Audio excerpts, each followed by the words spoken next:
सच के लिए बेखौफ बेबाक जंग, वर्तमान क्रांति न्यूज 24 के संग। नमस्कार, स्वागत है आपका आपके अपने वेब चैनल वर्तमान क्रांति न्यूज 24 में। नमस्कार, आप देख रहे हैं हिंदी मासिक पत्रिका वर्तमान क्रांति के आधार पर शुरू किया गया तेजी से उभरता हुआ वेब चैनल वर्तमान क्रांति न्यूज 24 और मैं हूं आपके साथ दीप्ति। हिंदी दिवस के अवसर पर शनिवार 14 सितंबर को भदोही नगर से सटे नगर पंचायत नई बाजार में श्री गोपाल विद्या मंदिर में अध्यापकों द्वारा बच्चों को हिंदी दिवस के बारे में विस्तार से बताया गया। इस अवसर पर विद्यालय के बच्चों द्वारा पोस्टर प्रतियोगिता व निबंध प्रतियोगिता का आयोजन किया गया। विद्यालय के शिक्षकों द्वारा मातृभाषा हिंदी की विशेषताओं पर प्रकाश डाला गया। इस अवसर पर विद्यालय के प्रबंधक सुरेश चंद्र साहू, प्रधानाचार्य फरहीन अंसारी, अध्यापक रमेश चंद्र यादव, टीएन सिंह, रेखा साहू, रहुनमा बानो, नीलम अनीता, गुलफशा और निशा सहित अन्य शिक्षकगण व बच्चे उपस्थित रहे।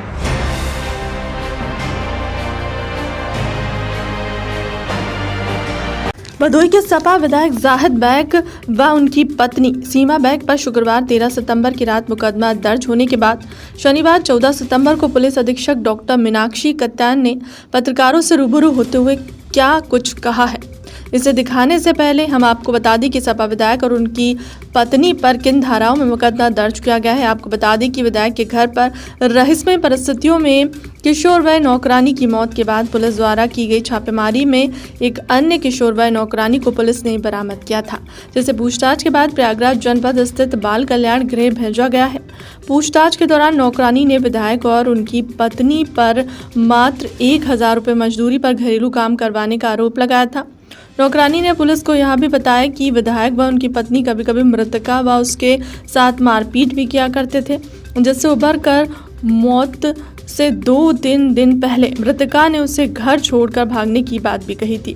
बरामद नौकरानी के बयान को आधार बनाकर श्रम प्रवर्तन अधिकारी जेपी सिंह ने भदोही कोतवाली में तहरीर देते हुए बंधुआ व बाल श्रम उन्मूलन अधिनियम की विभिन्न धाराओं में विधायक व उनकी पत्नी के खिलाफ मुकदमा दर्ज करवाया। विधायक जाहिद बैग व उनकी पत्नी के खिलाफ बंधक बनाकर बाल श्रम कराने के आरोप में भारतीय न्याय संहिता 2023 की धारा 143(4) व 143(5) किशोर न्याय, बच्चों की देखभाल और संरक्षण अधिनियम 2015 की धारा 79, बंधित श्रम पद्धति उन्मूलन अधिनियम 1976 की धारा 4 व 16 के तहत मुकदमा दर्ज करवाया गया है। देखिए, थाना भदोही क्षेत्र अंतर्गत दिनांक 9 सितंबर को ये सूचना मिली थी कि लोकल एमएलए के घर में 3rd फ्लोर पे एक लड़की जो कि 17 वर्षीय उनके यहाँ घरेलू काम करती थी और 6-7 वर्ष से उनके यहाँ रह रही थी,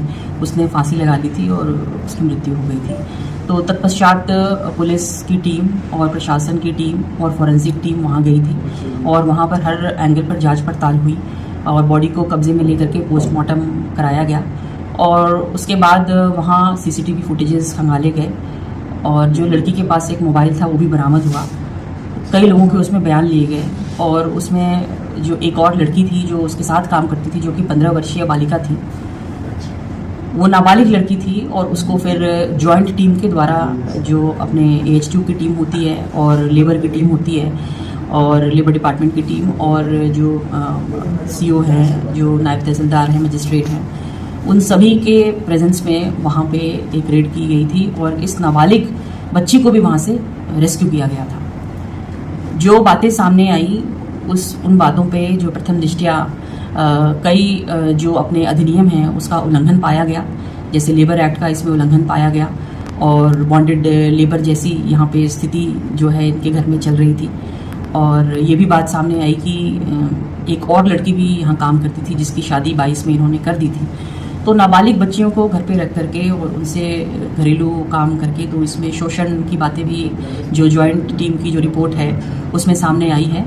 तो लेबर डिपार्टमेंट की तरफ से जो हमें तहरीर मिली है उसकी बेसिस पे सुसंगत धाराओं में जैसे 143(4), 143(5) BNS और जुवेनाइल जस्टिस एक्ट और बॉन्डेड लेबर एक्ट की कुछ धाराओं में जो है मुकदमा पंजीकृत हुआ है लोकल एमएलए और उनकी जो वाइफ हैं उनके अगेंस्ट में। रिपोर्ट में जो संयुक्त टीम की जो जांच रिपोर्ट में है, इस तरह की बातें सामने आई है कि मृतका के पास एक मोबाइल भी था, जिस मोबाइल को इनकी वाइफ ने छीन लिया था और उसके बाद उस मोबाइल से बात करने की अनुमति नहीं थी और यदाकदा इसका शोषण किया जाता रहा है। देखिए, पीएम रिपोर्ट में तो प्रथम दृष्टया एंटीमॉर्टम हैंगिंग ही आया है, लेकिन पुलिस हर बिंदु पर जांच कर रही है। यह पता लगाने का कोशिश किया जा रहा है कि इसने जो है अल्टीमेटली जो फांसी लगाई वो किन परिस्थितियों में लगाई और जो तथ्य सामने आएंगे उसमें संभवतः इसमें धारा की भी बढ़ोतरी की जाएगी और विधिक कार्रवाई की जाएगी। ऐसा है कि उसमें जो है एक टीम जिलाधिकारी के मौखिक आदेशानुसार टीम बनी थी, जिसमें नायब तहसीलदार भदोही मौर्य जी, श्रीमती यशो महिला थाना गीता राय, श्रम प्रवर्तन अधिकारी जेपी सिंह, जिला प्रशासन अधिकारी और सीओ भदोही, थाना अध्यक्ष भदोही सहित सभी लोग थे। और उसमें CWC टीम के सभी सदस्य और मैं भी था। इसके बाद बच्ची को किया गया, मजिस्ट्रेट उसका बयान दर्ज कराया गया। बयान दर्ज चूंकि बच्ची थी इसलिए नायब तहसीलदार महिला गीता राय और हमारी संगीता खन्ना जो CWC की सदस्य हैं, सब लोगों ने लिया, जिस पर कई गंभीर आरोप दर्ज हुए, लगाया गया। इसके बाद श्रम प्रवर्तन अधिकारी द्वारा उसको लिपिबद्ध किया गया था और इसके बाद सभी रिपोर्ट हमारे CWC के समक्ष प्रस्तुत हुए, जिस पर CWC की बैठक में सभी सदस्यों ने सर्वसम्मत से कहा कि इस पर विधिक कार्रवाई होना चाहिए। इसलिए दिनांक 12 तारीख को ही हमारे द्वारा श्रम प्रवर्तन अधिकारी जेपी सिंह को एक आदेश किया गया कि इसमें विधिक कार्रवाई करा करके न्यायालय को तत्काल सूचित किया जाए।